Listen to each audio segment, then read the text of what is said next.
Okay, everybody, welcome to Site Forum. Appreciate you being here. We're just going to get started, and I'm going to say very quickly, appreciate you coming, your time and energy coming here today. Everybody's busy. It's very hot out. I get it. So thank you for that. And then also that we are recording audio and video for this forum and then putting it out to social media to further the conversation and create a monthly dialogue on topics that are pertinent to Minnesota and perchance the country. And so that's just going to keep going with the idea that obviously the conversation never stops. So with that said, I'm going to quickly welcome our panelists today, and then I'm going to quickly get some contextualization with you, the audience, people that came here, and just start from there. And my name is Toussaint Morrison, and I'll be the moderator-ish for this forum. So we'll see where you all want to take this, and then I will do my best to kind of ask you more questions to get you going in that direction. So first, I want to welcome to the stage Otis Zanders. Otis has worked in the departments. Yeah, I can give him a round. See, that this is his first time. We're working out the kinks. We're gonna have to have me sitting way on the other side. There you go. And y'all can sit wherever you'd like. Otis has worked in the Department of Corrections for 35 years and is now currently the president of Mpls, an organization committed to serving marginalized African-American men at the most vulnerable age, 18 to 30, many of whom lack education, are homeless, unemployed, have mental and chemical dependency issues, and involvement with the criminal justice system. Next, I'm going to bring up Anika Bowie. I'm sure I almost got that wrong. She's a transformative justice advocate, the vice president of NAACP Minneapolis, also running for St. Paul City Council Ward 1, and is an organizer for Restore the Vote Coalition. Next up, I want to bring up Representative Moran. She is a Minnesota, you can clap. Did it the first time, you got to do it every time now. Representative Moran is a Minnesota politician and member of the Minnesota House of Representatives. She represents District 65A, which includes portions of the city of St. Paul and Ramsey County in the Twin Cities metropolitan area. And lastly but not leastly, I want to bring up Chelsey Tulgren. Chelsey is a teacher at a corrections facility. She's been working there for 3 years, helps students get their GED, and teaches classes on college and career prep. First off, before we get in, as we get into everything, I just want to start with the audience and perhaps some of the panelists. We're going to have to pass around this microphone. Again, first time, we're working through it. And so, yeah, you can just take that off because we won't need the microphone stand. But very quickly, when I say prison and education in Minnesota, please raise your hand. I'm curious, what's the first thing that comes to your mind? Yes? Racism? What else? Yes? School to prison pipeline. School to prison pipeline? What else? It's like the first thing that comes to your mind when I say prison and education in Minnesota. Yes? Incarcerated labor. Incarcerated labor. Okay. I'll take two more. What else? Yes? Yes. Okay. The word yes? Yes? Suspensions. Suspensions. So my question to kind of push this forward, and at any point in time, feel free to disagree or challenge what I say. Nothing is personal here. I'm curious, those all seem to kind of have like a negative connotation. Are there any positive connotations that we can take from those phrases, prison and education in Minnesota? Is there anything positive that we can possibly suggest is going on with that? Yes? Well, ideally, education ought to be a conduit to something that does not involve prison. Mm-hmm. Okay. And I guess the question is, and I'll turn this to the panel, and I'll start with you, Otis.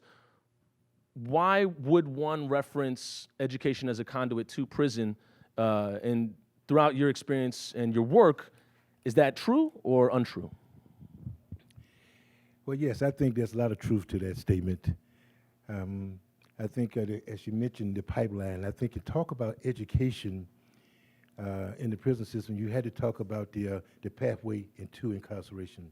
And I think for young black men, how we have used that pipeline of school suspensions and all the other breadcrumbs that lead to being removed from school, the policies that we adopted to get people incarcerated, but zero tolerance. And what happened is that you're allowing the streets to educate our youth. you're allowing them to have the easy access into our prison system. So you can't be excused that genesis of how it was fueling this mass incarceration rate. And because of the coming into the system with education deficiencies, and when you couple that with the attitude that drive all the policies toward mass incarceration, all of the laws that lead to incarceration, and that our attitude about incarceration, which create us to eliminate a lot of programs that enhance education, eliminate, for example, Pell Grants and the lack of opportunities. And so by doing that, it has a reason, a forum for this, because of we as a society have used prison to address crime, but we're not preparing people to be successful going in as well as while they're incarcerated. And you said something in the realms of the streets are educating these young people. Correct me if I'm wrong. Are there negative connotations with that, or are there positive connotations with that, or both? Well, in my introduction, you know that I work at an organization called Mpls, a community-based program that's addressing, trying to close those gaps. And one of the gaps that we find out is that this nexus that we have of trying to deal with the nexus of poverty and racism. And when you get a population that's struggling for survival mode, and they're dealing with the issues of poverty in our community, what it leads to is in a survival mode, so then you gather for strength, you gather for love, you gather for support, and that leads to other issues that we refer to them as street gang, or just people in a mode that are trying to group themselves. So by doing it, those are all become symptoms of poverty. And until we as a people understand that we are not born criminals, that as things happen, we are really trying to negotiate a world of no, when the world of that all institutions have failed them, not just the education system, but all of the community-based institutions that have failed them, that fuel this pipeline. And Representative Moran, I want to ask you, when we talk about this conduit from education, from school to prison, have you witnessed this firsthand, or have you seen this throughout your career as a politician and as a person that works in civic engagement? So I think we see that every day. We see an abundance of our youth being suspended from school. But it has gotten to this level where we are suspending children in PreK. And Mike, what are the connotations of suspending a child in PreK, and what are the repercussions of punishing a student at that age? So I look at it, I'm going to look at it through the lens of trauma. I'm going to look at it through the lens of average childhood experiences and brain development, and the impact of so early when a baby is learning about social emotional development, when they are learning, how to engage. Those things are not what children or babies come with. Those are things that need to be learned. And earlier now, we are saying to our youngest school-age kids is that something is wrong with you. You must be bad. We're not going to value you, nor are we going to tolerate you. And we are doing this to babies. And we are seeing this more and more and more. What do you think the impact is on white students that see students of color being punished at a very young age, when you see the stories of 2 black 6-year-olds being arrested, when you talk about PreK as well? How do you think the rest of society views that may be in a position of power, rank, or privilege? Well, I think, we are a country that's foundational, believe that if you were black, that you were of less value. If you were black, you had less morals. If you were black, you are bad. If you are black, you must be guilty of something. If, all of those racial connotations that describe us as a people becomes real. And when you have a black student who feels this, early stage as they're learning about social emotional development, how to get along with others, what they're learning is, you don't care about me, right? And we hear that, as youth and teenagers, but they're learning this at earlier and earlier stages. So when others who are not African American sees that, they begin to also believe Yeah. that black students or black kids are just bad. Is that some type of internalized, so basically are you saying that these kids internalize what they're being told Absolutely. who they are? I mean, that's foundational. We all begin to pick up assumptions and ideas about who people are based on how you engage with them or based on what you see. So at the earliest stages, Okay. they are learning this. Anika, I quick want to ask you, with all these things that we've said just now, you're going into politics, and you've been a part of civic engagement, or you've been a part of one could say activism, and correct me if I'm wrong. How do you believe, what do you think is the stage or the foundation to change these things? Is it in politics? Is it in civic engagement in the streets? Is it in protest? How do you believe the best way is to approach these issues that we're talking about? Yeah, so actually, I see a both and. How I actually was introduced to this work, because I don't think anyone, grows up wanting to have the calling of doing this advocacy work for something that, the mass incarceration or prison or the school to prison pipeline. I think we are called to this work by seeing the issue are also being impacted. Through my experience, I, growing up and attending Central High School, which large high school in St. Paul, and having a lot of peers that actually, wind up in the prison system at an early age. And I'm going to Hamline University and dedicating myself to learning about the criminal justice system. And understanding this, I realized that it is policies and it's laws that define these crimes, and there's laws that define the consequences of these crimes. And it's also the lawmakers who are defining the tools and who is impacted more by the disparities and who's not. And I think what creates the foundation for us to advocate and develop a strong activism around this issue is sharing our narrative. That is something that's extremely powerful because our lived experiences paints a picture of these policies that are impacting us every single day. If we, aren't talking about it, then lawmakers are not going to be moved by it. And we know in our democracy, what works is, leaning on our lawmakers to actually be the change that we want to see. And being bold enough and being also what I call breaking the stigma of being criminalized and empowering people who have been who entered our criminal justice system to tell their stories, and that America was built, like Representative Rena Moran had said, off of racism and segregation and a protection of wealth for a very specific community. And we are still functioning in that way today, and our institutions of criminal justice is to remove those out of the community who society has labeled as bad, as violent, as criminal.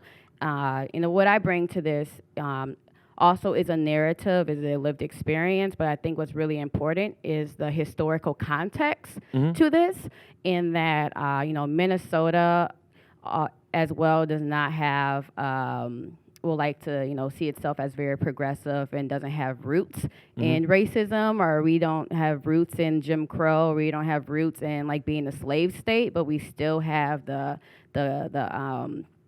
impacts and the consequences of those origins. And when you talk about Minnesota specifically, you said narrative is really important, and I'm assuming communication in that narrative is paramount as well.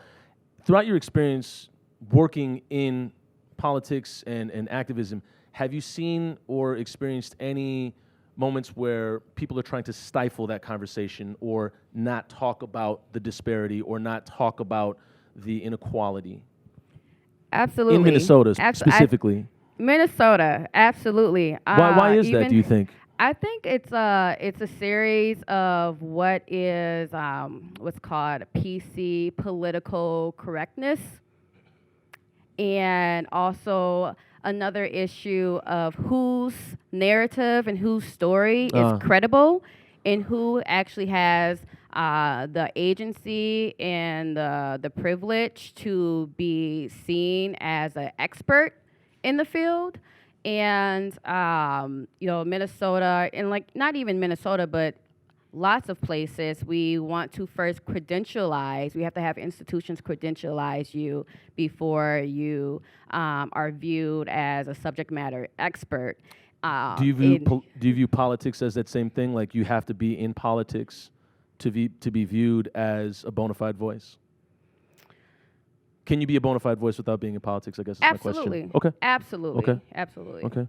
And Chelsey, I want to turn this over to you when we talk about narratives and we talk about, I can hand this microphone to you. We talk about narratives and exchanging information. Working as a teacher in a correctional facility, how important is narrative? How important is it for the people that you work with to feel humanized? And do you ever see what Representative Moran was talking about, this internalized identity of who they've been told they are? I think it's super important for my students to be heard, to be seen, to be respected, for them to feel like they can share their story, that they're more than their crime, they're not their crime. If they can't do that, they can't learn. You know, you think of like the Maslow's hierarchy of needs, and self-actualization and your basic needs comes before any of that. So I think it's super important for that to happen, and I try to do that in my classroom. You know, I encourage them to share their stories.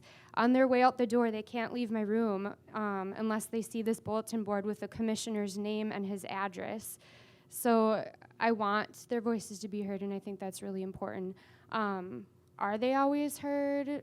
No, they're not, but I think that's why things like this are important, and the community wanting to hear their voices is really important as well. I don't know if I answered your question. No, it's okay. It's okay. The answer you have may not be, an answer for someone else, and that's totally fine. I want to turn this to the panel and everybody here, and if you'd like to answer, just raise your hand. Yes, you have. Well, I just had a question for I forgot your name in the red jacket. Anika. Anika? Yeah. Okay, thanks. You were describing ways that you felt when conversations about racial equity or something like that had come up in various places. You said, like, have you felt that was allowed to go forward or not? And you said, no, it wasn't. I think you said that. I just wondered if you could describe, like, an incident of when that would happen, like, to kind of illustrate, like, how that happens sometimes.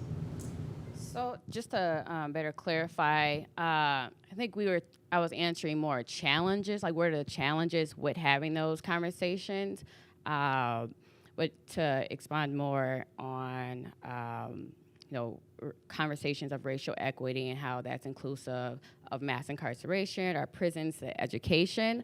I think actually, our state does a good job with at least creating space to do that, or at least investing in, we now have our racial equity departments, we have racial inclusion conversations, our schools now have to talk about it, our teachers and staff.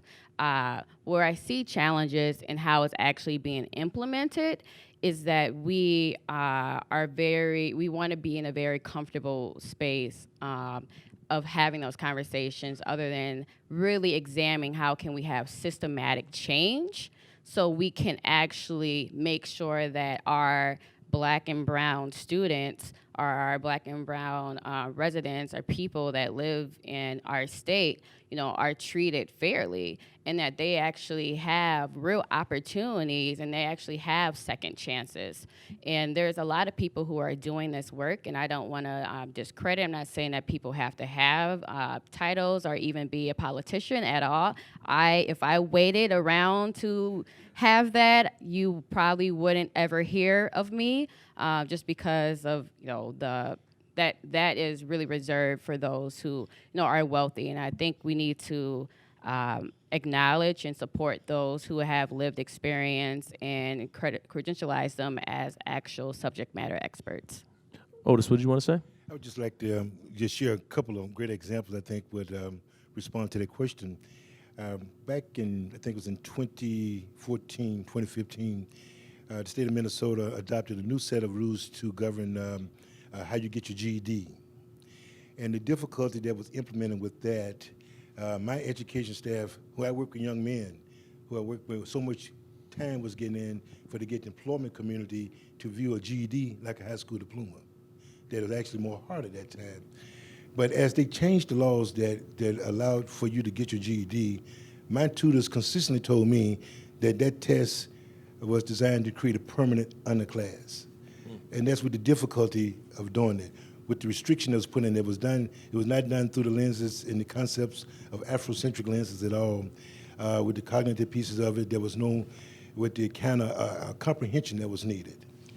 Currently, right now, for us to execute some pathway to prosperity grants, is the idea of having to have a TABE test. A TABE test is to try to find your education efficiency. Again, with the cognition and the basis that were used for it, you ask people to sit in front of a computer for 8 hours to get this done, just to get a baseline of where they are. And that leads to a lot of frustration, a lot of embarrassment, and it's just meant to not be culturally enriching to allow people to pass through those. So those are systems in place that keep people on the outside looking in. And to expand on that, I have just a list of articles that will kind of like keep us going in this direction. And when you talk about standardized testing, I address this to the audience and everybody on the panel as well. And so there's an interesting thing you brought up. You said, where are these conversations being stifled? Give us a specific incident where that happened or where that narrative is being stopped. And I think that's a question to think about for this entire forum. So we're here talking about it. We leave. What do we do about it? And what is the kind of the comfort as Minnesotans that we take in? Hey, we talked about it. We're good. Where is that hurting us, or if it's hurting us at all? The City Page is quoted in January 16th, 2019. We've got an additional mess of problems when it comes to education. We're number 50 for the disparities between who has at least a high school diploma racially, and we're 44th in the nation for our hefty standardized testing gap. They also did a study that said that addressed what states are doing something about their gap, and we ranked, I believe, 44th or the bottom 10 in that as well. Wyoming was number 1. But my question is, with that being said, if we're doing so bad so long, and in 2014 they addressed this on the GED, why is it taking so long? Or what have you experienced? And it doesn't need to be any statistics or news reports, but what have you experienced in your community that has kind of perpetuated this disparity, this racial disparity in education in Minnesota? Are the people just not willing to talk about it? What is that? Yes? Well, we're just sharing our experience with that, right? Yeah. Okay, hi. So my name is Tess. I grew up in North Minneapolis. I went to North and Patrick Henry High School. I ended up transferring to Patrick Henry because they had the International Baccalaureate program, which was not offered at North Minneapolis High School. But things that I saw going to high school, I graduated in 2011, was the use of school resource officers, so police walking all throughout the high school at any given moment, fully armed with mace, guns, anything like that, just to have the presence there. And then also the implementation of individual learning plans, or what they're called, basically put everybody in the slower classes, put them on track from a young age and in high school, put them in the behavioral classes and what we call SPAN classes, things like that. Do you believe other high schools had police officers armed like that walking around, or is that just every high school has that? Okay. I don't know to talk to Patrick. Yeah. But yes, that was a thing. And do you feel that with your experience at Patrick Henry or your experience at North, what did you experience that kind of the conversation there? Could you talk about racial disparity? Did you feel it? Was it present, or was it just, we're just trying to get this thing moving? I didn't really know any of that until I went to college and learned about it in the sociology course and had like the language to put to what I experienced, which was the school to prison pipeline.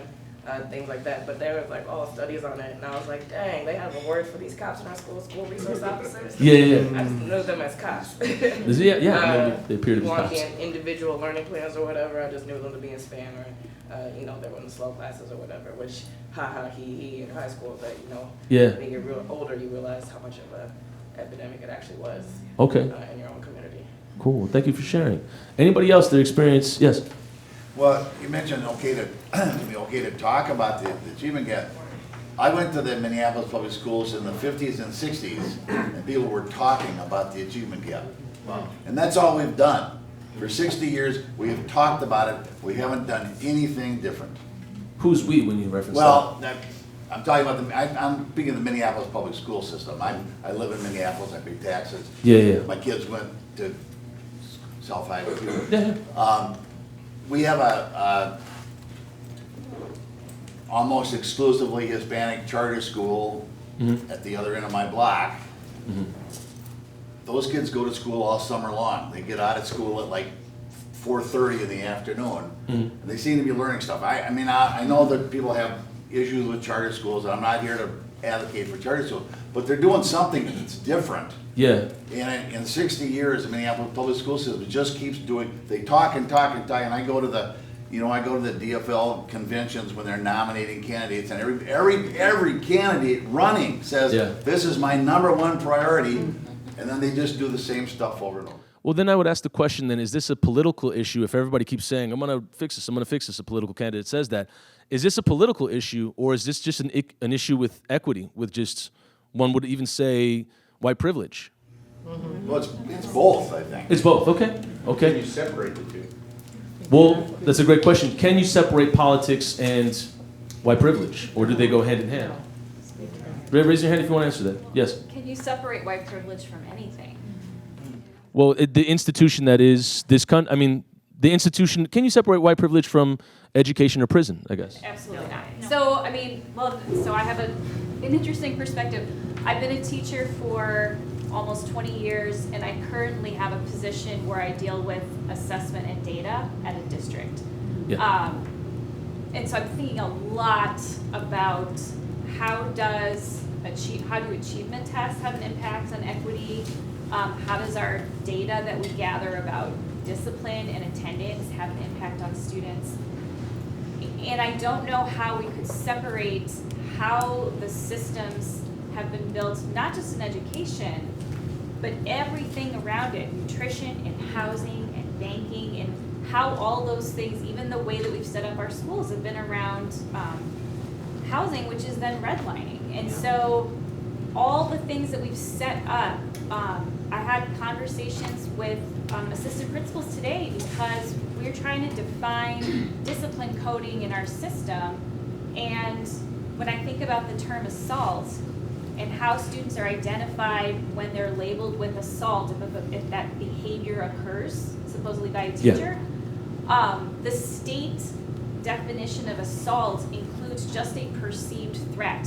And one of the things we talked about, and these are principals and assistant principals who are very concerned about how their black and brown students are treated, but all you need to be is big and black to be perceived as a threat. Mm-hmm. So how then does that translate to how behaviors are perceived in school?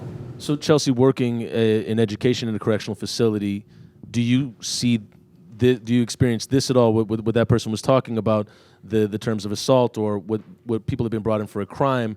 Does that sometimes coincide with their sociological identity at all? Do you see a pattern in that? You know, it's hard for me because while I could look up the crimes of my students, I never do, because why do I need to know what they did in order to teach them algebra, right? I think that is the misconception for people who don't work in the setting that I work in. Like, the number one question every single time is, oh my God, aren't you so scared? Do you have mace on you? Is there an officer? Are they shackled? Like, while they're, and no, I'm sitting beside them. They're my students first and foremost. And I think a lot of it boils down to, I was just thinking about this documentary. Lucy Laney is putting out a really good, I don't know if some of you saw it, I think it was on Care 11, but it really boils down to, and it sounds so corny, but like love. Like, I'm a human, you're a human. Each one teach one. You're going to teach me something, I'll teach you something. So, yeah, I think that there's a stereotype of that, like that label, that scariness, that intimidation factor for people who aren't maybe in my classroom. But for me, I don't see that in my classroom because I'm a teacher first and foremost, and that's like my mode that I'm in. But, yeah, I'm sure for definitely what you're saying, I would echo. Representative Moran? So I want to share a story with you guys and just tell you a little bit more about me as a mother of 7 kids with 4 black sons and 3 black daughters. But I was raised on the south side of Chicago. And when I went to my school, I saw teachers that looked like me. I saw principal that looked like me. I saw a building that looked like me. When I stepped outside of that school setting and went to the local store, those store owners was a reflection of me. When I had to go to that community clinic, I saw doctors and nurses that looked like me, right?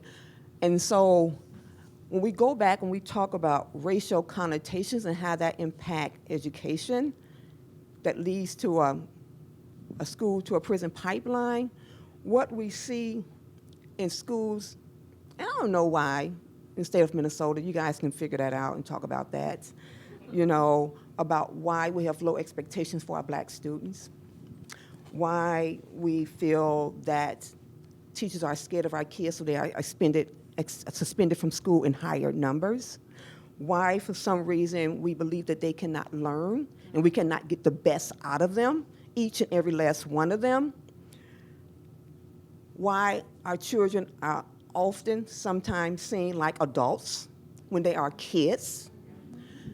That creates not only children looking at themselves and seeing that they are not being valued, seeing that other kids are getting special treatment versus the treatment that they are getting. This is happening. And if you have not engaged with black kids, the only thing that you bring to the table is what you're seeing as another student, you begin to believe that too, as someone who doesn't look like us. And so as a mother, I know personally, each one of my children were different. They are different still, right? And that they all went to different schools based on their needs.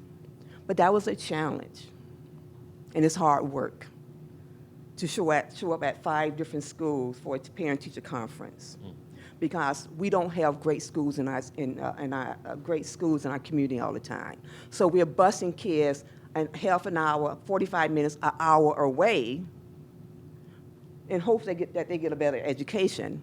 But it's a disconnect from parents to that school because they're not connected to that school.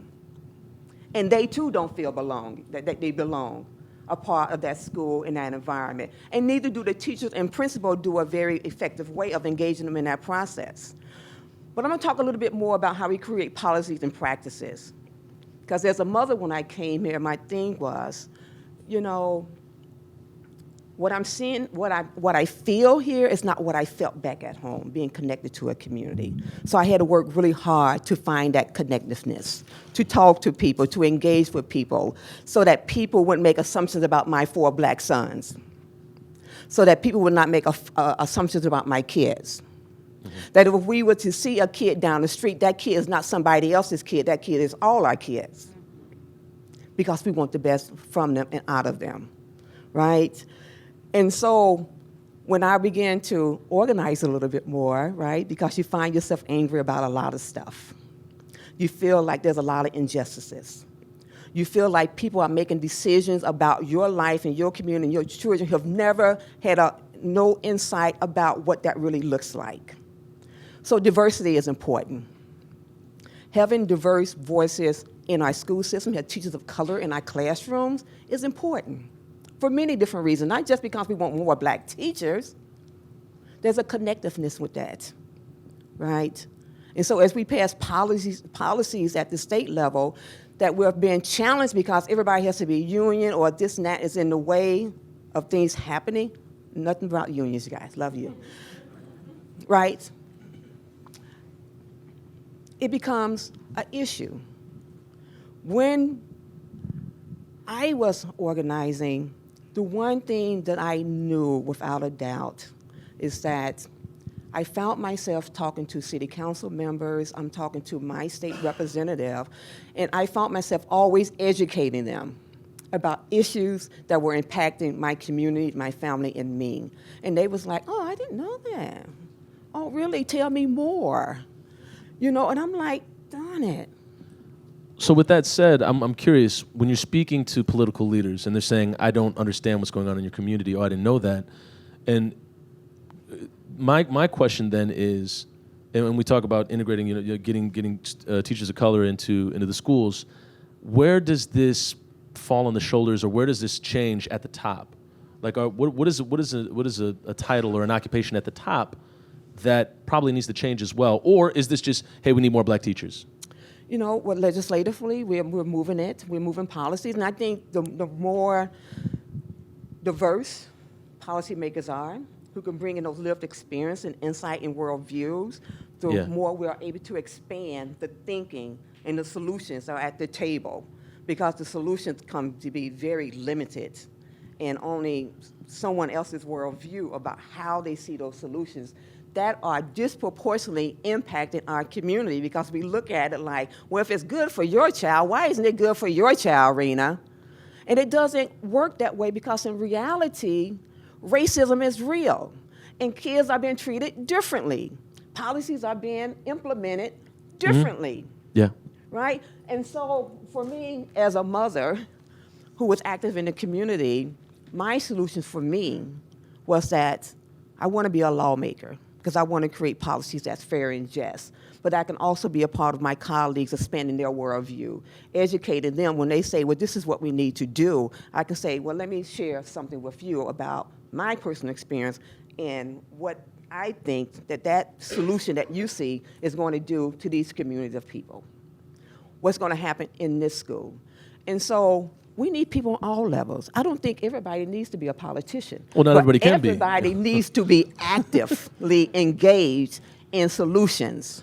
And we'll get into that in a little bit, because that's interesting you bring that up. And I down the line, I do have a question about your career, that you've been in politics for a long time, and then also outside of it. But moving forward, just staying in the realm of education, and we'll talk about prison, and then we're going to move on to what are solutions that you see in the future. Particularly, somebody mentioned suspension when I say, what do you think of when I say prison and education?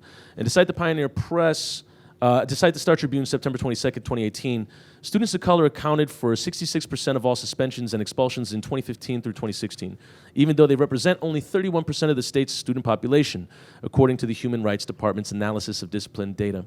Black students in the state were 8 times more likely to be suspended or expelled than their white peers, and American Indian students were 10 times more likely. Disparities worse than those reported nationally.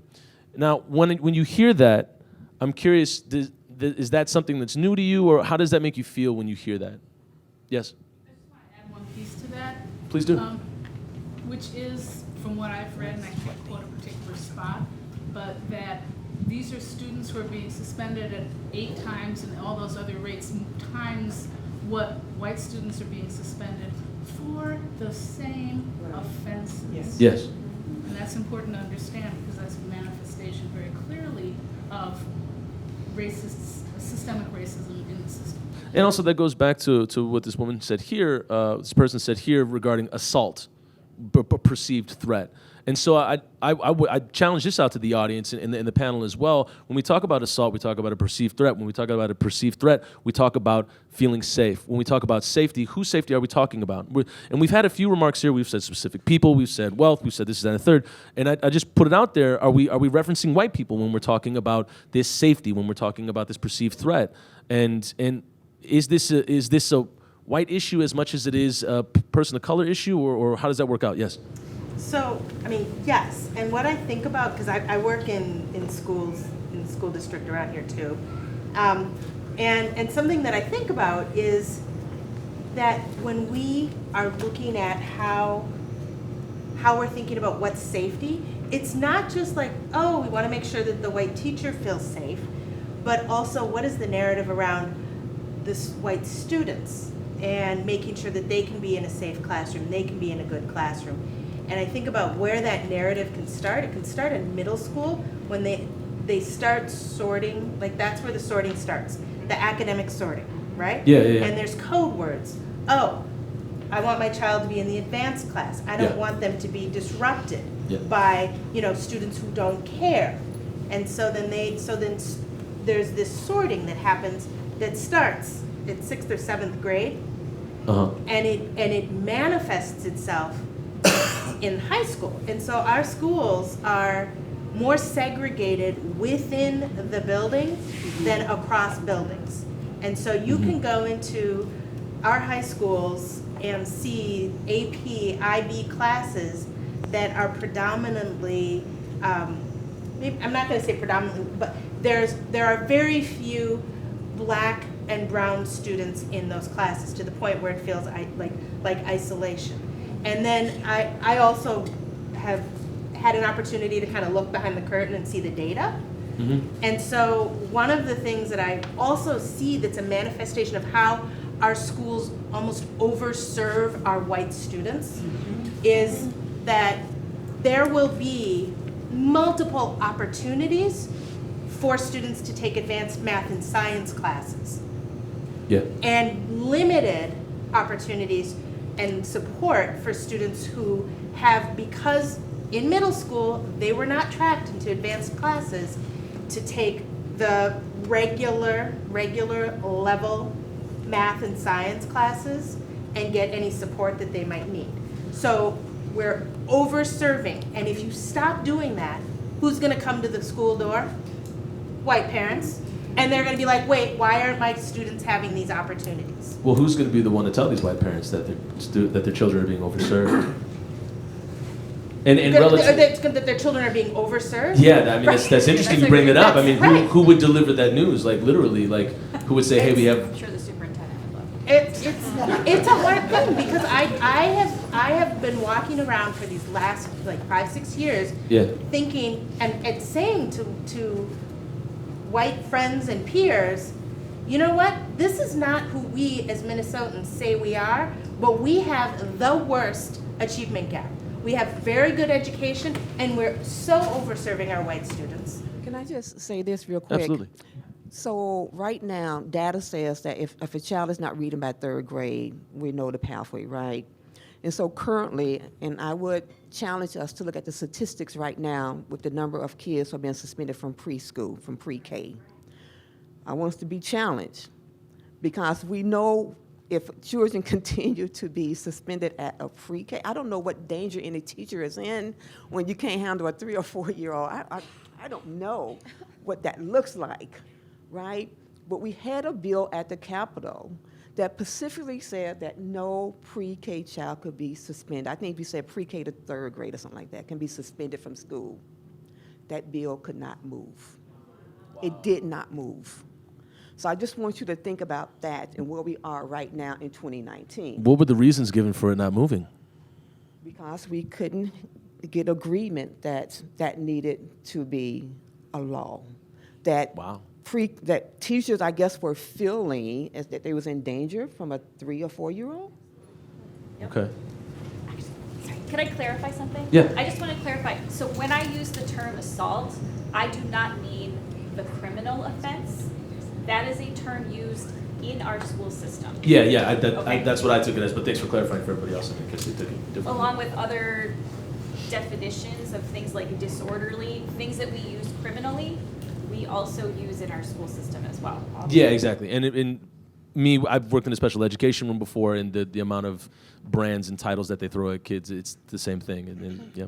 Do you want to say something, Anika? Yeah, I wanted to share just really a story, too, from my own experience of, when I was at Hamline University studying criminal justice and also the school to prison pipeline and zero tolerance.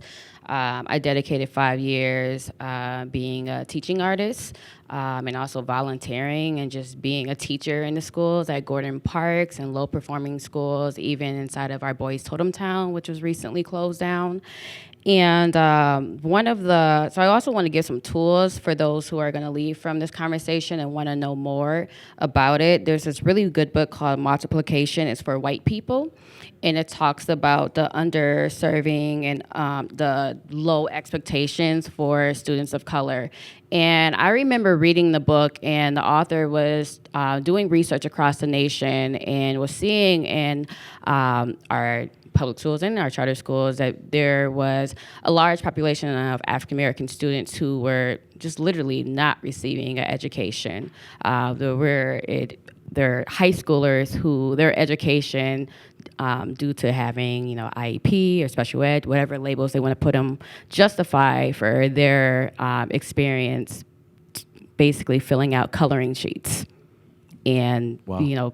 That was the quality of it.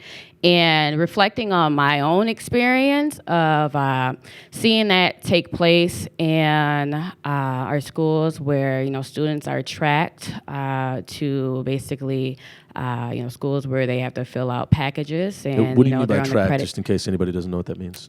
Tracked basically, because it's been mentioned, my definition of being tracked is you are referred to the advanced classes. You are referred to classes to have a more individualized way of learning, and that individualized learning criteria is based off of the teacher, the advisor that you are given. Sometimes, depending on what district, you'll get a caseworker for your individualized learning program, and you can set up a plan to graduate by, showing up or, getting a job or finding some other ways to attain your education just so you can graduate and walk out the doors. And with my dedication, and also I think Otis had mentioned the attitude that drives our policies and the attitude that drives our practices. My attitude was rooted in, this is my community, and I want to make sure that our young people are actually taking advantage of the education that these teachers who have went to a 4-year university or 6-year, education, and that is actually being given to our students, and that those who are fortunate enough to be in our education system should use this opportunity to build real authentic connections and also add value. And through my experience, I think it's really prevalent that we need to talk more about white privilege, and also talk more about, do white teachers value Black children? Well, the statistics, yes. Would obviously, from my account, they would say no. But then my question to you is, you referenced this book at the beginning, and then you also said, we need to address white privilege. If I could take it a step further, who needs to address white privilege? And is that something for you in your work, that if you have to suggest a book to white people or feel the need to inform white people all the time, does that give you enough time and energy to actually commit to your work? I think you kind of answered it already. I'm thinking it's interesting to point it out, the language, because it's interesting how you phrase that. So even NAACP is actually the oldest civil rights organization that's been in existence, and many of the civil rights achievements that we have today is due to organizations as ACLU, NAACP, who these are very educated folks who had used their tools of education, whether it's their being a legal advocate or an advocate for education, making sure that we are addressing this. Back then, it was inequality. Now we're using terminology as equity, but it's still the same disparities that had existed before that still exist today. I think it is about having more of, I think really Black people have always been showing up to the fight to make sure that we have fair treatment. We have always, forever time. Well, I think it's a quote from August Nims. He said, if we've had to show up, when Black people couldn't vote, could Black people get involved with politics and get the vote out? No, you had to show up. You had to get in the streets. So I think that's interesting. You bring that up. You have to show up, right? Absolutely, you have to show up. And then moving forward with that, I'm curious. Yes, what did you want to say? So I wanted to add a little bit of not only experience, but just also my opinion on this. So I moved here from Puerto Rico and finished high school here. And when I moved here, they automatically put me in the lowest class, because they didn't think that I was going to perform. And so while in my writing, I had issues because obviously I spoke English I wrote it the way I spoke it, because my first language was Spanish. I wasn't necessarily pushed or anything like that. It was kind of like, oh, well, you'll be good. You just stay in comp. And I did go to Henry. I finished high school at Henry.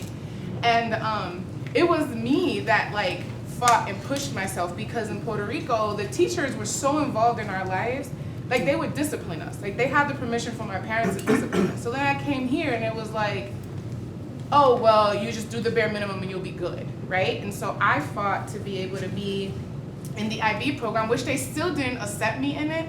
I was in the open program, which was one step lower from IB, right? And, but the first thing I remember feeling was like, oh my God, like none of my teachers understand me, right? They don't understand what it's like to be coming from an immigrant family. My father was Dominican, had been in prison, all the family issues that were going on, financial issues. And so I think it's really important to understand Minnesota has a huge problem with implementation, like actual implementation and the right people to implement all these things that we write on paper and that we write on policy that looks so beautifully well thought out, but you don't have the right people to implement these policies and procedures. You can't expect a white professor or white teacher from the suburb to teach in inner city schools when they don't understand the students' lives. It's like what you were referring to. If you don't understand me, you don't understand why I act the way I do, what's happening in my life, there is no way, there's no textbook in the world that is gonna help you connect with me. And so I do think that it's important that as teachers, I think they're responsible for understanding their white privilege, and if they want to teach, they're responsible for educating themselves. And if they're going to immerse themselves in schools that are multicultural, it is their responsibility to educate themselves, to learn about the Somali students, the Hispanic students, the Black students. And if you can't find it, go find it, because we've had to find it throughout years and years and years of history. And so I think it's an accountability issue, and Minnesota is notorious for not wanting to ruffle up feathers and not making people uncomfortable. And I think it's time for people, teachers, policymakers, everyone to just be uncomfortable. Yeah. Because I don't think change is gonna happen. So then my question to that then is, would you have to get a diverse staff of teachers to implement, to speak to disparity, to speak to inequality in the school space? Because the idea is that there's been reports about a lot of teachers of color quitting because they've been asked by other white staff members, hey, I don't know how to reach out to my Black students, can you help me out? So now, and this seems to be a theme with African Americans in the US a lot, is I'm asking you to do your job and a little bit more. Can you do that for me? Can you help out? And then they're like, I can't do the extra work and I gotta drop out. Right, again, it's an accountability issue. Okay. Right, and so I think that you don't go and depend on, hey, you're Black, why don't you come help me? Like there really has to be more resources for white teachers to be able to go spend time in these communities. And hey, you want to teach in a Black school, why don't you move to the hood for a change, right? Would you say more resources and possibly more accountability on these white teachers? Oh, absolutely, more resources, more accountability, and I think just more responsibility and understanding what they naturally perpetuate because of who they are. Like nobody's saying you're responsible for what happened for slavery, you specifically, but there are connotations that come with the lineage of what you came from. And so that perpetuates in the classroom in every single thing that you do. And if you don't live in these communities, again, your only perception of these students are what you see in the media, unfortunately, and what you see on TV. So you're not even giving them a fair chance to even be themselves before you've already labeled them, which is a whole nother issue. Okay. Yes. Okay. I'm a longtime mental health professional, and I've actually, spent quite a bit of time with young men from Boys Totem Town and everything, and some people from the John Place. And one of the things that I think is we spend a lot of time talking about white privilege, but in this state, really what needs to be talked about is the white paternalism and the white oblivion. Can you describe the white paternalism real quick? The white paternalism is always about, it's a deficit mindset, and that we have to fix. And so Minnesota is really known for the white feel-good fixes. That's what they, I'm a native Minnesotan, lived here all my life, and the paternalism that goes across a lot of issues, but it particularly, I think, continues to perpetuate the disparities, is because so many of the people who need to be at the table are not at the table, and if they are at the table, they're not really listened to, because well, that seems too complicated. The other thing that a native Minnesotan, avoid controversy. That's what you could just make the state motto to be. And yeah, that's part of the oblivion part. And so the real conversations don't really happen. And that's one of the reasons why I'm here tonight, is to actually be, listen and participate in a real conversation. Do you think that white paternalism could be something brought to, a school board or even the superintendent to possibly address? And do you think that they would be open to addressing that at all? Or do you think that's a lost cause? I think that I think you're hitting a good into a good point, and I actually, I'll just start by the fact is that I think that even the term white privilege has gotten to be too convenient in the state, and so we're not really breaking it down as to what these things actually mean. How do they play out? What is the impact? And there isn't a lot of self-education, as she's talking about, that's going on, which leads to the accountability part of this. Yeah. And so, yeah, I think that people need to be talking about more of these terms as to how does white paternalism play out? What's the whole factor of white oblivion? Because you actually do get people of color exhaustion trying to explain. And I guess I would put this out to the audience and the panel as well. At what point would white people in Minnesota be willing to talk about white paternalism in a conversation that they don't have to have? What has to be at stake for white people to want to come to the table? And I'm not a white person, so I can't speak for that, but yeah, go ahead. I would say what we have to benefit, what we have to gain. And that's sad, but yeah. Well, no, it's like, I want, my life will be better. Mm-hmm. And I would assume that people have to understand Don't that. talk about what we nice people need to do to be nicer. We need to talk about what we're losing out about keeping the status quo as is. It's my life that I care about most. I mean, I'm sorry to say, well, I am selfish. Yeah. Max, the camera person, has something to say.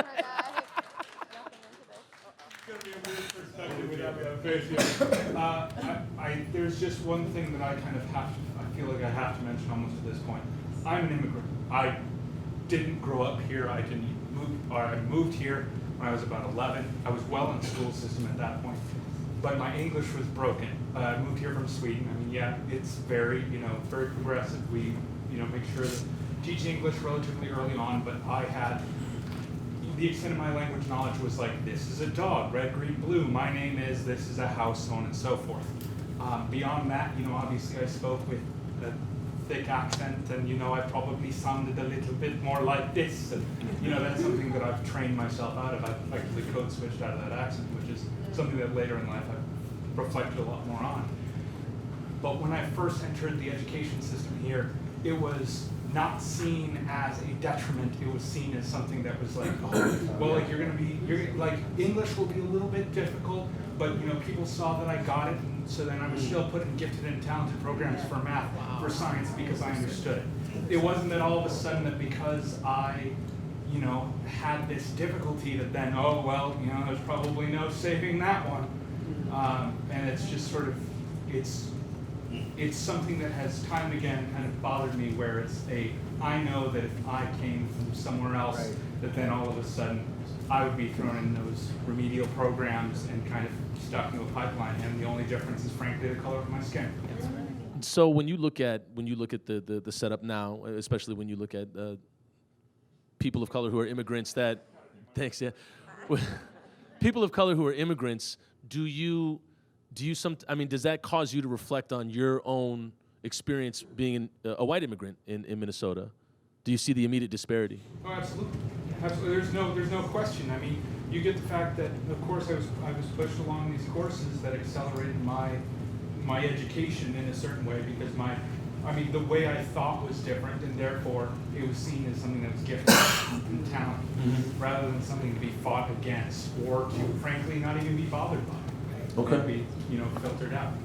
And so with this idea of possibly losing out, one answer I could think of is you might lose out on community, and you might, just kind of like corner, there's certain schools, I know I've done a lot of work at Justice Page, and they have 2 schools that filter in, and there's one particular school that doesn't like the other school filtering into that school, and they're losing out on an incredible opportunity to have, a building of a lot of different people and have their students experience a lot of different things. Yes, do you want to say something, or somebody had their hand up? Yeah. I taught in Minneapolis for years, and then I began to do some writing, and I'm now mentoring 2 prisoners, and I've worked in programs for students who were kicked out of other schools often, as well as the PreK program. And what I've said and what I've done work in white privilege or white paternalism in schools. That's where I ended up being a consultant. And one of the things that is, I don't know how we address this, but it's the resistance of white teachers to making any change in their curriculum, in how they deal with students, in accepting their role in this. And I remember telling people that when I went from PreK, where I was teaching creative writing, and they were kids chosen from all over the state for their great creative writing, right? And it was a wonderful program, loved the students, but I wanted to go back and be in the city. I took my little break out in the summer for a year or 2. And I said I got to this program called Work Opportunity Center, and it was for students who were kind of shuffled out of their schools because they weren't doing well. It was primarily all black. And I taught English there. I taught writing and reading. And those students, and I would tell this to teachers as I began to do consulting, were more brilliant, more accomplished in using language than the students I had at PreK. And that is when their backs went up. They didn't want to acknowledge or understand that we had so failed our black students in our system. They were at a school for toss-out, dropout, whatever you called it then, at risk. And they were as bright and as brilliant as the white kids that were coming in the door. And I'm at a loss at times on how to break this resistance. We'll get into that in a little bit. I mean, they don't want to change their curriculum. I would say, look at your textbooks, look at AP, look at IB classes. Tell me how many pages do they spend on slavery versus the battles of the Civil War. And often they'll find one or 1.5 pages on that. And so there is no history being taught in a lot of these great classes. I mean, the curriculum has got to change radically. And that's something teachers don't want to do because it messes with their preparation time. As a white teacher, I feel compelled to speak. I didn't really want to be up here, but I was really inspired by Toussaint's response to the documentary screening that I was at, where it's time for white people to be uncomfortable. And if I can assist in an incredibly small way in a conversation, in a dialogue, I think that's important because every day I stand in front of 25 black men. I'm the only white person in my classroom most days. And I feel like, when is it time for white teachers to do something? I feel like it was time a long time ago, but it's also important to know that silence is a decision. Silence is a choice, right? Like, silence is taking a side, and that's not the side that I want to take for my students, for my community. So I think it's really important for white teachers to know that not saying it, or people, not just teachers, not saying something, you're already taking a side. Well, and I'm curious, as a teacher, and I've spoken to a lot of teachers about this, and I said, oh, would you ever like to come to a forum and be on the record? And they say, hell no. But I've never been a teacher, and I've only been a paraprofessional, but my question to you, Chelsey, is what is the discomfort or what's at risk if you are a teacher and you speak out? What is the, and that this isn't just you, I've seen this and heard this from many teachers, that there is an inherent risk with saying something about your employers or the system that employs you. Yeah, I think it's such a powerful system, and where I teach is very political. So, unless you're a trained media specialist and your job is that, I think that there's a lot of nervousness and getting real. I think someone over here said it, like the Minnesota nice. Like, am I gonna, say something I shouldn't say, or am I gonna make someone feel awkward or uncomfortable? So I think that pressure for teachers to know that they're not representing their workplace, that fine line, I'm not here representing my workplace, I'm just here representing me, I think is a tricky line. And as we get into incarceration, and we're speaking to that the onus may be on white teachers to change the curriculum, the question that I have in my head is, I've heard some white teachers speak to this and say, well, hey, I have 70 bosses that I have to answer to, which are all the parents. And so I guess a question driving it home is, does this come on collectively teachers and parents, or do the teachers got to push back and say, hey, I gotta fend off these parents? Because I've seen several teachers first year go into a school and then completely crumble beneath the parents in like 2 months and quit. Just as a point to that, Otis, I wanted to speak to you real quickly with 2 articles. On August 23rd of 2017, NPR News wrote, Minnesota is the second worst state for inequality. For every 100,000 Minnesotans, there were 111 white people incarcerated and 1,219 black people, according to the report. And then on February 2nd of 2019, NPR News reported, the most recent data from the Minnesota Department of Corrections show that African Americans make up 35% of the prison population, but they only comprise about 7% of the population of the state. Less than 2% of Minnesotans are Native American, but are 9% of Minnesota prison inmates. When you work with these young men, these young black men, how do you speak to or bring about a restoration to their identity? Because when I read this, it sounds like the odds, you talk about higher barriers, it sounds like the barriers are so insurmountable. How do you speak to people that have been through the institution and possibly institutionalized? Where do you start emotionally with those with people that have been through that? Well, I really had a ringside seat to the mass incarceration by being an administrator, trying to keep up with the growth. And again, just to be fair to the question, when you're talking about the corrections end of it, you are really talking about the back end. You're investing in the back end of this problem here. So just to be fair to the question. But that being said, you can't ignore, as a prison administrator, which I was for several years, is that you saw very visibly how the population darkened. You saw the growth. When I joined the Department of Corrections, there were 4 adult correctional facilities. By the time I retired, there were 10. And so you saw the growth. And so I must admit that in the position I was in, there was a chance to have impact, to influence young people in there, but also develop their skill level going in.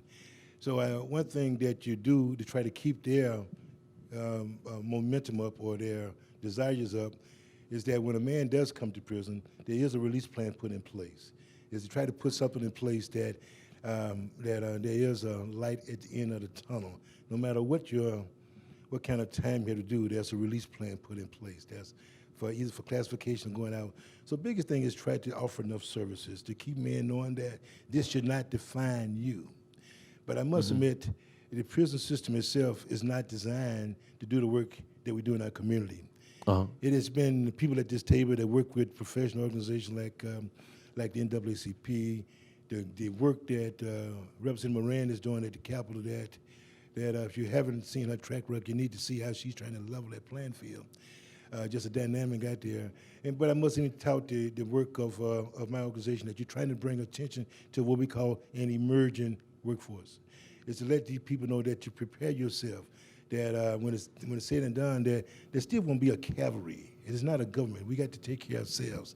That's how come we got to get our community engaged and get people prepared to take care of themselves, to take care of their families and their communities. So I think what comes to light is that the lack of resources and attention is given to it. The teacher was saying that I had 25 men in my class, and you try to facilitate, it's got probably 1,400 guys in there. So we're not meeting the percentage of people that need education, the percentage that need treatment to prepare them coming back home. I think this enlightened audience here would agree that the pathway to get out of crime is through education. And that's why we talk this subject today and seeing how disproportionately we have affected men of color. And that we have used the adage of having a crime-free society as a prison being a depository out of fear, out of trying to make sure that this will be your legacy. And you were talking about this kind of puncture that we have an appetite that we don't want to see restoration or rehabilitation in prison. We want a pound of flesh. You'd be surprised at the pushback you get for having a weight room, for to have television. And so the idea that we have a thirst to have people locked in their cell 23 hours a day where they don't have sensory appreciation or sensory things that go along to be educate themselves to prepare. So we have created an attitude that once you're in, that defines your life. Yeah. So I must admit that it's a difficult job keeping people engaged, encouraged, to have an adequate release plan, and to actually have an opportunity to actually come home, and all of the traps are there to send you back on technical violations. And so your question is broad, but I think this audience can know that anytime you keep people out of mainstream, when you use incarceration, how we put the word felony, ex-felon, or even arrest, you're targeting people disproportionately here.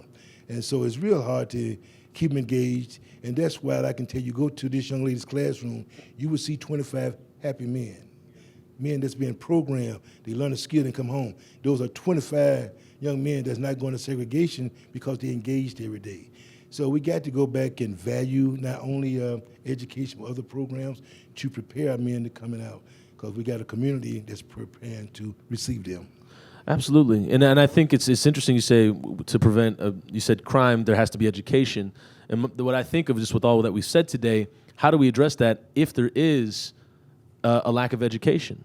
You know, like are young black people, are young people of color in Minnesota being institutionalized before they're quote unquote institutionalized? Yes.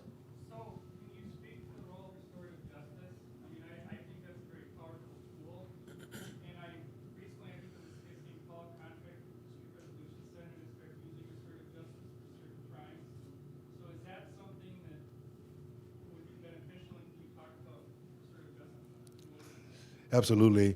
I think any alternative that we can create to keep people at home without getting them stigmatized by being a felon. And the absolutely difference that we can have by having programs like restorative justice, diversion programs, any kind of way that we, as alternative to getting people classified as felon. I applaud those greatly. What we have happened in our society is our thirst to use prisons to have a crime-free society, that we over-incarcerate people. We created so many laws to rid ourselves of crime. You know, all the things that's driving things such as 3 strikes you go to prison for life, all the sentencing guidelines that put you in there, truth in sentencing, that what we have done is put ourselves in a position that we just reach so deep to gather collateral people that get caught up in the web that go incarcerated. And we created a business. We've invested in crime. And so, but I applaud every movement that's taking place to keep people out of the system. Like I mentioned, that we're very active in diversion programs. We're very active in restorative processes, circles. We also provide ourselves a position that judges would trust us with men that's been arrested to try to keep them, to give them a place to get re-rooted back into their community.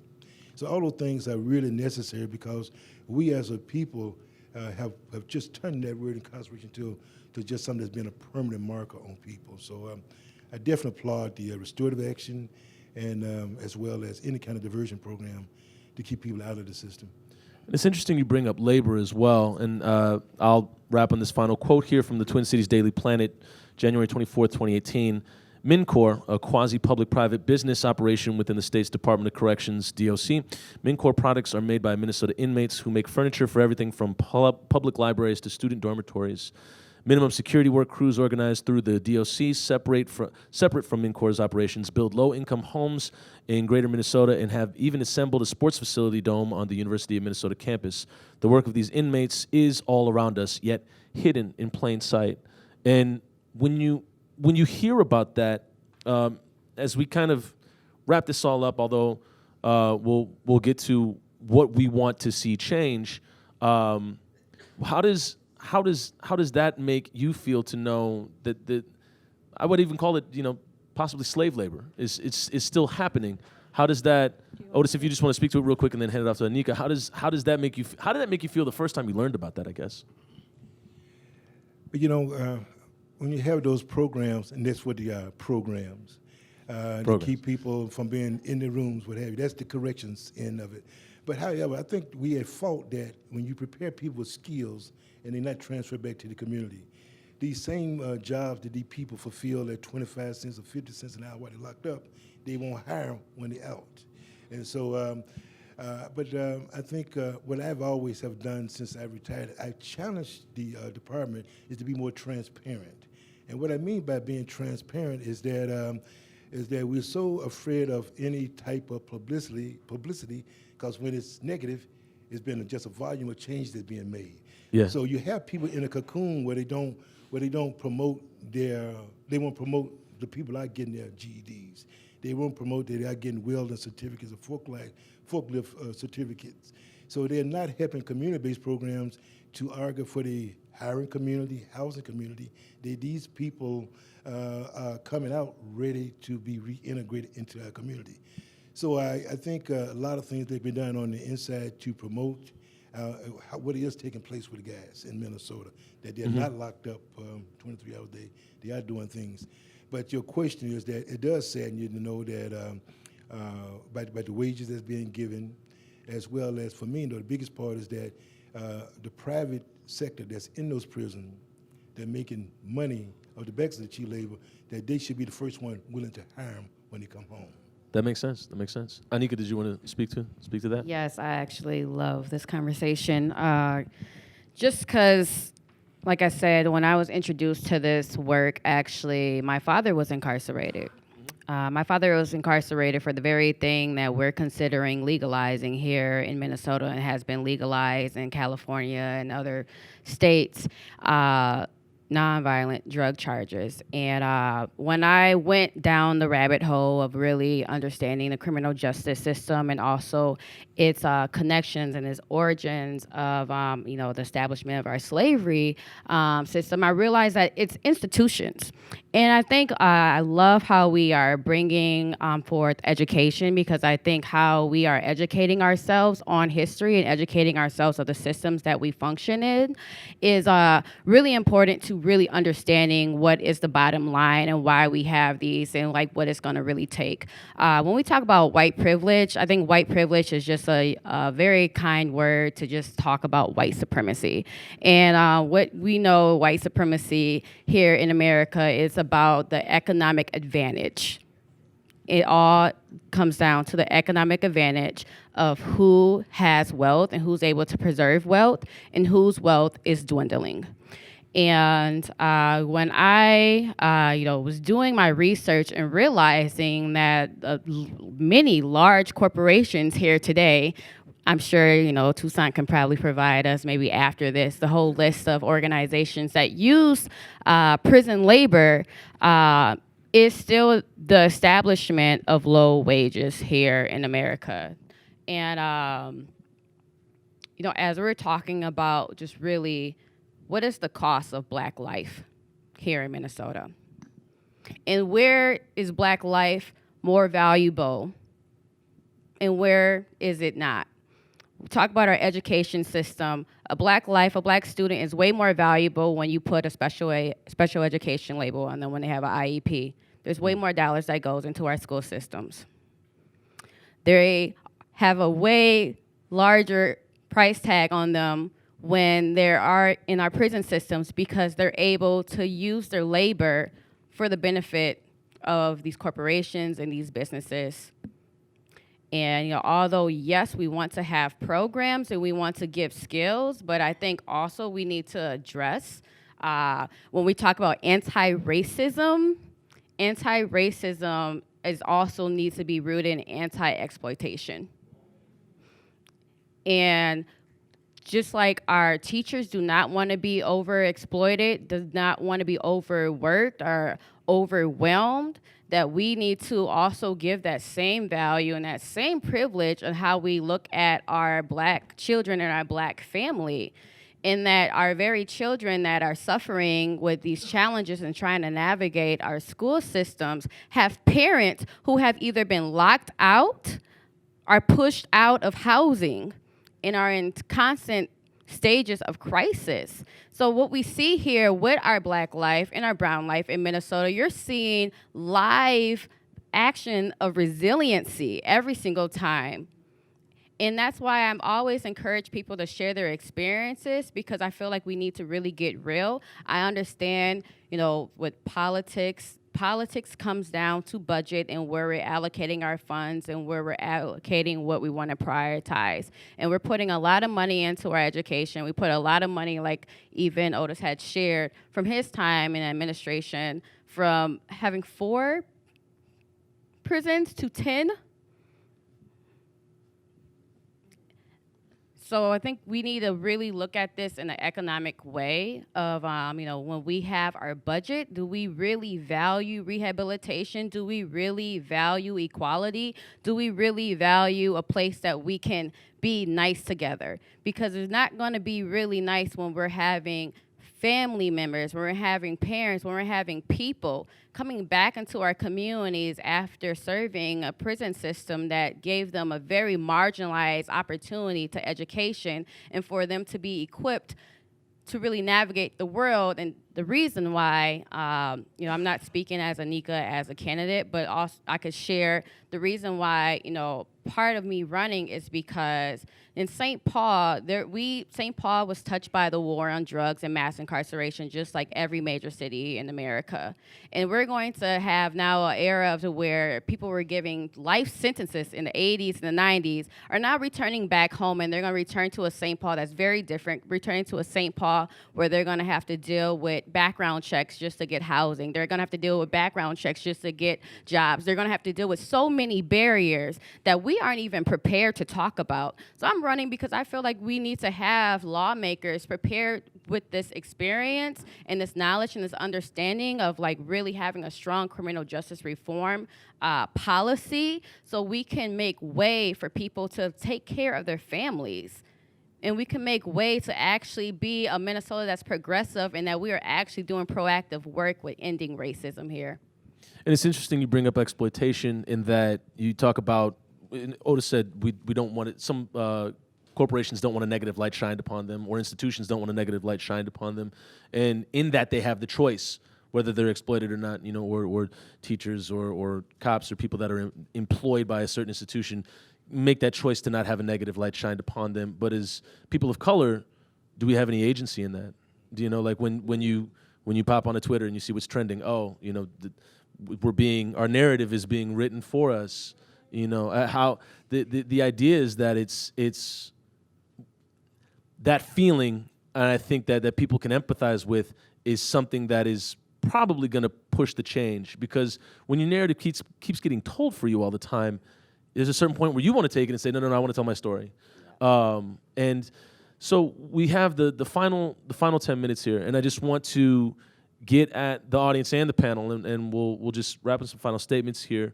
From all that we've talked about today, we've talked about a lot, and it shows me that I might need to whittle down the subject matter for next month. But that being said, when you were hearing this discussion, what are some solutions, or where to start? Not like you got the plan, you know how to make it right. Where are some places that you thought of just to start? Yes. So my name is Jerome, and I'm actually the chair of the Nokomis East Neighborhood Association. And the blue line comes right through, and wrapped on the train is that big black and gold sign saying that Minnesota is worse than the nation for our children of color. So I went back to the board and I said, well, what's our education programming? What are we going to do about this? And I think to your point, this has been going on for 40 years. You would think that somebody would have a plan to take care of our most vulnerable community members. There was no plan in place. Oh, well, damn it. A plan is in the works. Because it is unacceptable for this to have been going on for so long, and for the numbers to be as stark as they are. I'm from Atlanta, and let me tell you what, when I look at the Minnesota report card, and I see that 80% of our black students are not testing at grade level, that looks intentional to me. And I will not accept it. So I invite you to adopt that energy. Do not accept this as normal or acceptable. Okay. All right. Yes. So, I'll be a little reductionist, but I think a lot of these problems are underpinned by redlining and housing discrimination and housing segregation and racial segregation. And I always thought zoning is a very powerful tool that is underutilized. And so in some ways, I'm curious what you think about the 2040 plan. Do you see that as the sort of the beginning of a long game to address some of these problems? Could be, yeah, the 2040 plan. And a big thing would be, how do people get engaged with that? I just heard about the 2040 plan 2 years ago. And I do work in civic engagement, and I just heard about that. And I think getting that word out to understanding, zoning, redlining would be huge. Does that mean the plan is already planned? Well, the rezoning that they did for the residential properties. So the Minneapolis had the 2040 plan, and originally they were going to zone all residential properties to allow for fourplexes, and then there was a huge controversy and backlash, and they ended up making it triplexes. So they changed the residential zoning to allow for more residential and denser housing. And part of the reasoning of this was a way to deal with some of these historical housing discrimination issues going forward. So I think that's one of the things that we can look at is housing segregation, redlining, and using zoning as a tool to get at some of these things that I think are the source for a lot of these problems that we're talking about. Does that feel like a core issue to you, Representative? I always think policies that create practices is the problem. Always, I think someone intentionally sits down and creates a policy. Now, who's at the table engaging in that policy so that it can be one that's fair and equitable and inclusive is a whole nother problem. But for me, I'm always looking at who's at the table and who's making the decision and driving the solutions that will impact all. So, yeah. And it's also interesting, you bring the 2040 plan up, they went from fourplexes to triplexes or whatever you call them. Yeah, and then they had that picture where everybody has the "all are welcome here" signs on their front lawns, and yet they're like, we don't want everybody to come in our neighborhood, but you're welcome to walk by. I thought that was a very interesting narrative there. Yes. Hi, my name's Teresa. I live in the neighborhood, and white lady, 57 years old, grew up here, oblivious that I'm a white lady, right? Until pretty recently, embarrassingly recently. And I think one of the things that I have been doing is reading and gathering information that I can use to confront other white folks that I know about the reality of how we got to be where we are, that this is intentional, that there are all of these many institutions and platforms that are designed to work together to keep some people out and let some people rise above. And that what I enjoy in my life is not an accident, and it is not because of anything amazing about me or my family. And I can't even tell you, probably isn't a surprise to anybody in this room, the white people that really think that my experience is universal. So if I've worked hard for what I have, and you don't have what I have, then that means you didn't work for it, right? And on and on and on, and just the lies and the BS inherent in all of that. And one of the books that I shove at people is The Color of Law by Richard Rothstein that outlines all of this from times in my lifetime and the life of my family. So it's not ancient history, like Reconstruction, right? It's not that far back. It's stuff that we can relate to, that we can see the evidence of right here, right now. And and taking that on seriously as a white person to talk and confront and make other white people uncomfortable. And I think, because policy is great, but if you got people like me out here going up in arms when anybody wants to change anything, somehow I gotta get through to people, I Okay. feel like, right? Yeah. Some solutions that I think of when I hear this conversation. One thing we haven't touched on, and one thing that bothers me, but I haven't looked up a whole lot of statistics about it, but they had a lot of Teach for America certified teachers in my school and in schools in the hood. And from my understanding, Teach for America is like an expedited teaching degree. And then they place these teachers in the classrooms, and they have no deeper knowledge about other learning styles, behavioral learning, or like behavior, things like that. So we could get them out of our classrooms. And then I think more, like they said, options for like, not everybody learns the same. We need different ways that we measure our students' success and different ways that we measure our students' period, more than just standardized tests and like reading and doing the bubbles and stuff like that. Yeah. And then also having like cultural identity worked into our classrooms and curriculum. There's a huge gap between like cultural identity and then also like persevering and things like that. So if we're always going by what we're told and we're not looking up African American history or Hmong history or getting taught that in our schools, we're just learning about the Civil War and stuff like that, which is important. It does have its place, but so does our own relevant history as well. Exactly. Oh, geez. There was like 2 hands up. Yes. Some major solutions, I think, are ending technical violations of parole to stop recapturing people into the prison population for cheap labor. Okay. I think we need to decarcerate folks who have and expunge the records of folks who have nonviolent drug offenses. We need to take a look seriously at not just how the law is written, but how it's applied by a heavily biased police force that will look first for you when you are a black, brown, or indigenous person, and then a justice system that will give you harsher sentences for those same crimes. We need to take a look at, as we're decarcerating folks and moving people back into the community, what community is there for people to return to if instead of, I don't think the 2040 plan is all that successful, or is going to be, because it hasn't stopped the development of high-rise condominiums, high-price condominiums. Yeah. So rather than pushing folks out of their homes, out of their neighborhoods, out of the city, what community are you leaving folks to return to, and are we not repeating the same situation we had where we destroyed Ronda with 94? Because you pack a community, you create this, this super insular group, and then you destroy it with economic development, and there is no place for people to go back to. So get people out of prisons and stop destroying their homes. Yeah, It's and pretty simple. Yeah, and creating the community, that's interesting. What community do they have to go back to? And that I can't speak to policy and how zoning and condominiums go, but and also to what this person said over here, where does the conversation start, and how does that conversation create a community?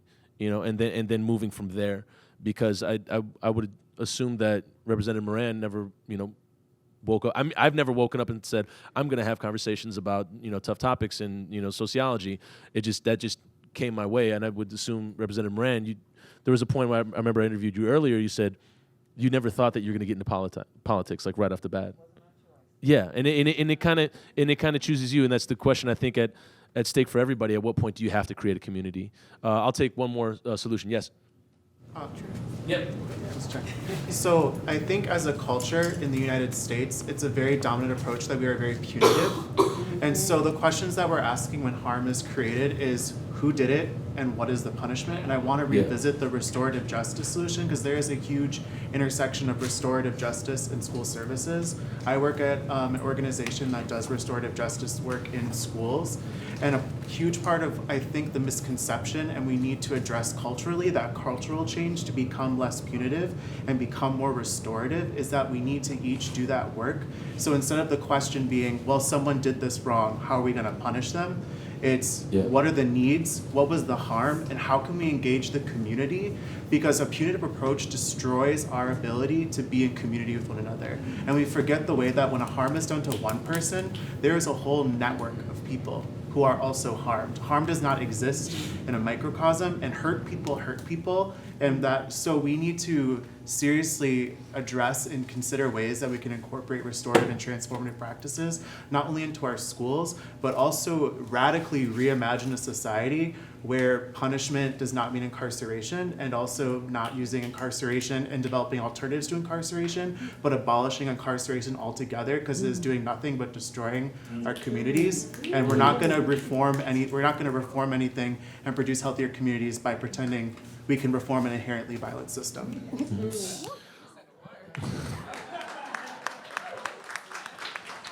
So with that said, and it seems like there might be some like-minded people in this room, and I don't want to say it's preaching to the choir, but it's also my challenge to all of you is, how can you bring this conversation outside of this building? How can you bring this conversation outside of your own head sometimes? Because it may be tough, and sometimes we get stuck in this position where we may be, having this conversation in our heads, and it's tough to be in a room full of people that may have never had the conversation about disparity, about white supremacy, about the history of this country, and them not existing in a vacuum, there being an entire legacy that's led up to now.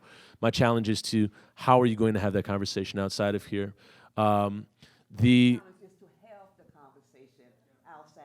Yes. With that as well. That's a better way of putting it. That's what we're here for. And so next month, we'll be having a similar forum. The subject matter will change just a little bit. It'll be in the same place. If you type in Site Forum on Facebook, you'll find it right away. And we'll be recording that one as well, putting it online, and then starting a conversation there as well, and just getting this rolling for 10 months, seeing what that looks like, and then making decisions from there.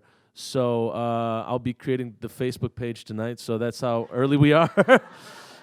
Site is spelled S-I-T-E, and I really appreciate you all giving your time and energy today. And this is not the end of the conversation. We come back next month, so thank you so much for everything. You know what? It's even that green as well. I will put up a poster here at Mpls Books. You can check in with Mpls Books website, and they will have the event up there. It'll be at the end of October. So thank you all for coming out, and thank you to Otis, Anika, Representative Moran, and Chelsey for giving their time today. Have a great rest of your night. If you want to mill about and still talk in the cafe, you're more than welcome to. We're going to wrap up these chairs here, and we'll see you next time.